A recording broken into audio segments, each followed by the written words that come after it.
What's up, guys? It is I, once again, Yusuf Al Sanad, and welcome to another episode of the Movie Monday series created by Emily Boone. Please check our channel out. She's a really awesome YouTuber and one I'm proud to call my friend, my dear beloved friend. I'll put the link for her channel in the description box down below. And for this week's topic, I'll be sharing with you guys and gals my top 5 list of movies that would be great as TV shows or TV series, because these are the movies which I believe personally are very good but would be expanded upon in terms of its story, character developments, and would emphasize more on the themes and ideas dealt with. It was very hard to compile this list together because there are so many films I could choose to add on this top 5 list, though these are the movies I have chosen to share with you guys and gals. Just like the previous episodes in the Movie Monday series, I'm going to be ranking them according to a ranking system from number 5 to number 1, and here's how the list goes.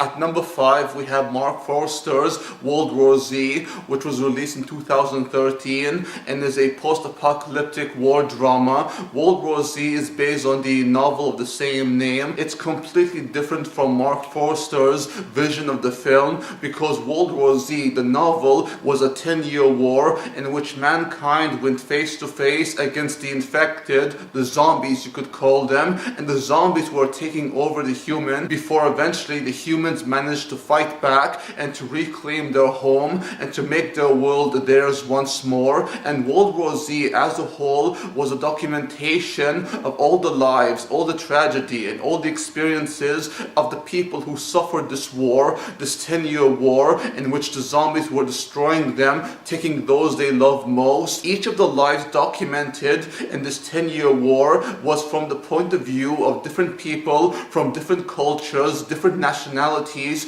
and we understand what they're going through and how much this war is destroying them, far more so before the war ever happened. How man and zombies are not so different, how we are just as much animals, if not more so, than the zombies themselves. This story brings up a lot of themes, a lot of ideas which could make such a great story if they made a TV series, whether it be HBO or Showtime or NBC Network that take this story on. It would have done great justice to the story of World War Z. The author who wrote this novel, had they expand upon their stories, the characters, and all the themes and ideas explored, all the characters and what they went through, but it's left for us to decide whether or not it would be such a good story on a TV series platform. At number 4, we have Alex Proyas' The Crow. The Crow is known for 2 things. One, it's known for giving us Brandon Lee, who is without question the best interpretation of the Crow character, or rather he gave the best interpretation of the Crow character, aka Eric Draven. Eric Draven is one of the best characters I've ever seen, not just in comic book adaptations, but Eric Draven had such humanity, such soul, and such depth to him as opposed to his comic book counterpart, because in the comic book Eric Draven was such a hardcore badass. He was someone who could not be touched no matter how much you shot him, how much you stabbed him, or if you nuked him, and would kill those who killed him and his girlfriend Shelley. Brandon Lee did such a great job portraying the Crow character, Eric Draven, and Eric Draven's story could have been expanded upon had they made a TV series about him and all that he went through. It would be so good to see Eric Draven and his girlfriend Shelley and their times together, the good and bad times, and how these two love each other so much, and how they take in this young girl who Eric Draven and Shelley take in. I forgot what her name is in both the comic and movie adaptation,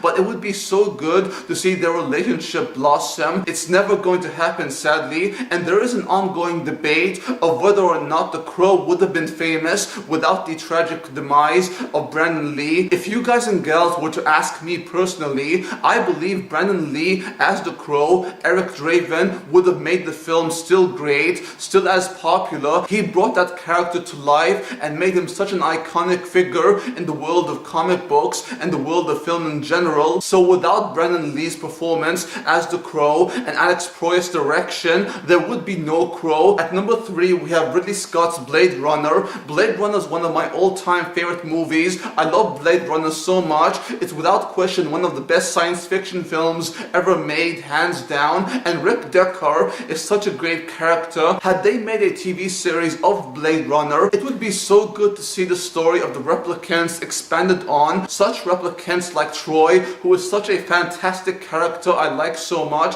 I love Troy and how much depth he has as a character, as a person, despite him being seen as a machine who has to be retired and not so much killed, because that is the term they use when killing these replicants. It's not so much that they're killing them, but that they're retiring them and that they have done their service. It would have been so good to see that theme, that idea of how machines are being treated this way, how they're nothing more than trash you can just get rid of and replace with a better, more qualified machine. Out of all the films on this list, my top 5 list, Blade Runner has without question the most complex themes I wish were expanded upon more. I am looking forward to the upcoming sequel of Blade Runner, which is directed by Derek Cianfrance. I can't wait to see that movie, which stars Harrison Ford as Rick Deckard alongside Ryan Gosling. I just hope to God that the sequel to Blade Runner is actually good. We have to wait and see, however, until the film is actually released. I made such a mistake when talking about Blade Runner, guys. I'm really sorry about the Blade Runner sequel. It was not directed by Derek Cianfrance, but Denis Villeneuve, who's known for making Sicario, Prisoners, and other such great films like Incendies and the most recent Arrival. I'm so sorry for confusing Derek Cianfrance for Denis Villeneuve. I'm very sorry about that. But let's get on to number 2. At number 2, we have Derek Cianfrance's Blue Valentine. For those of you who don't know, Blue Valentine follows the story of Dean and Cindy, who are two people that loved each other at such a young age. Eventually they got married and they spent 5 years together. As the years go by, no matter how much Dean loves Cindy, Cindy starts to become more and more annoyed by Dean and how despite all his potential, all his good qualities, he doesn't have any ambition. It's Cindy's hatred for Dean which eventually leads to them breaking up and ending their marriage, their 5-year marriage, which in turn will hurt their little girl being Frankie, their beloved daughter. Derek Cianfrance's Blue Valentine would make such a good story had they make a TV series on it, a TV series which follows their love, their relationship. This TV series or a mini-series, a 5-episode mini-series, would explore their relationship, the positives and the negatives, the highs and lows, and what led to them breaking up, and why exactly Cindy hates Dean so much as the years go by. It would have made such a good TV series. I guess that's the point, because we are supposed to not know anything about Dean and Cindy's breakup or what exactly led to their breakup. It's that conflict, their internal struggle, which is supposed to be left to us, the audience, to figure out. So in a way, I believe it would be best to leave this story as a film and not so much a TV series. And finally, at number 1, we have Akira Kurosawa's Sanjuro. I have done a review on Akira Kurosawa's Sanjuro. I'm going to add the link for Akira Kurosawa's Sanjuro down below in the description box. You can watch the review if you want. It's such a fantastic film, which is a sequel to Akira Kurosawa's previous installment in the series, that is Yojimbo. Yojimbo was the first in the series of films, 2 films actually, which follows the story of Sanjuro. This lone samurai warrior who's played by Toshiro Mifune, Sanjuro, he was known as Kobatake Sanjuro in Yojimbo. When it comes to Sanjuro, the sequel, however, he is known as Tsubaki Sanjuro, and Tsubaki Sanjuro or Kobatake Sanjuro or just simply Sanjuro, he is such a great character with so much depth, so much humanity. It's made very clear to him and to everyone closest to him